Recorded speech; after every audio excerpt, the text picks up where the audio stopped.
اگه مثلا من صبح تا شب دارین گیم میزنین، یکی از چیزایی که میدونم براتون خیلی مهمه توی سیستم گیمینگتون سرعت لود بازی است که خب مربوط میشه دقیقاً به هاردی که بازی رو روش نصب میکنه. حالا هارد میتونه HDD باشه یا اون حافظه فیزیکی و سنتی، یا میتونه SSD باشه یا حافظه جامد که حافظه‌های نسل جدیدن. توی ویدیو میخوام بهتون بنچمارک یکی از حافظه‌های SSD جدید دیتا از سری XPG رو معرفی کنم که با یه SSD معمولی مقایسه‌اش کردیم.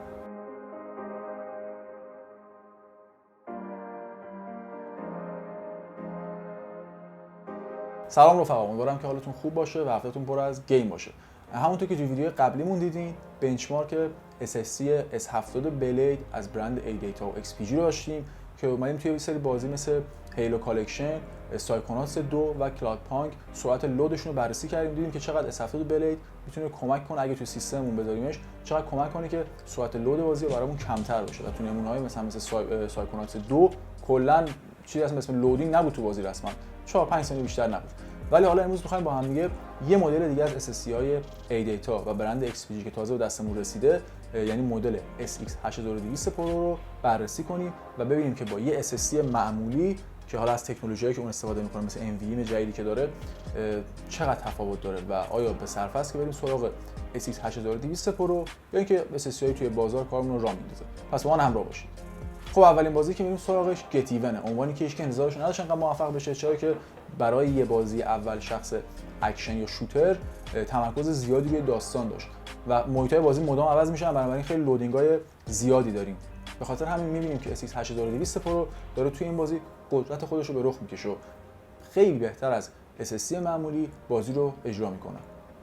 اما تست بعدمون برای طرفدارای دارک سولز، البته نه دارک سولز، بلکه یه بازی که از دارک سولز خیلی الهام گرفته به اسم مورتال شل، عنوانی که مخصوصا اولین باری که من داشتم روی HDD بازی رو بازی می‌کردم لودینگاش خیلی تو مخ بود، ولی می‌بینیم که روی SX8200 Pro مشکلی نداره. هرچند روی SSD معمولی هم سرعت لود بازی خوبه، ولی خب SX8200 Pro اینجا خودش نشون میده که تقریبا 50% سرعت لود بازی رو میاره پایین‌تر و خیلی سریع‌تر می‌تونید بین مراحل بازی یا منوی بازی و خود بازی جابجا بشید.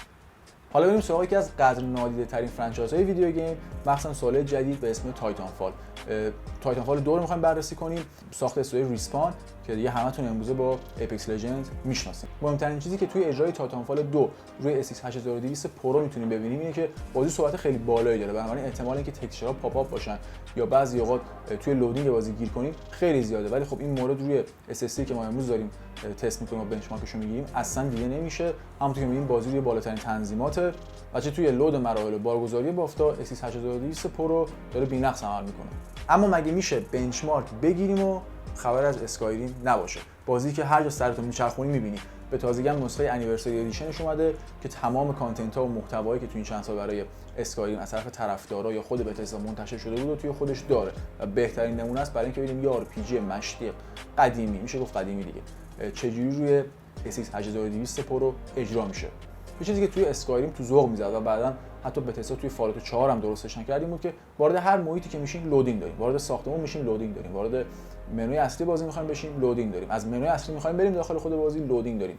بنابراین اینجا لزوم به کارگیری یه حافظه SSD خیلی حس میشه و با اینکه اسکایریم تقریبا بازی قدیمیه ولی خب سخت افزار خوبی میخوایم برای اینکه بتونیم اون رو توی بالاترین تنظیمات اجرا کنیم، مثل چیزی که داریم توی تصویر میبینیم. خب اینم از بررسی و بنچمارک کوتاه مدل SX8200 Pro و اجرای بازی‌ها روی اون مدلی که میتونید همین امروز با گارانتی 5 ساله تعویض و تعمیر آونگ تهیه‌اش بکنید و مثل مدل S70 بلید که تو ویدیوی قبلی بهتون نشون دادم هیت سینک داره، بنابراین اصلا نگران جمع شدنش توی استفاده‌های طولانی مدت نباشید. خب امیدوارم که از این ویدیو هم لذت برده باشین. مثل همیشه یادتون نره یوتیوب دنیای بازی رو سابسکرایب کنید، نوتیفیکیشن هم بزنید که از آخرین ویدیوهای ما جا نمونید. توییتر، تلگرام و اینستاگرام هم با آیدی و هشتگ دیبازی نیوز در خدمتتون هستیم. تا ویدیوی بعدی بدرود.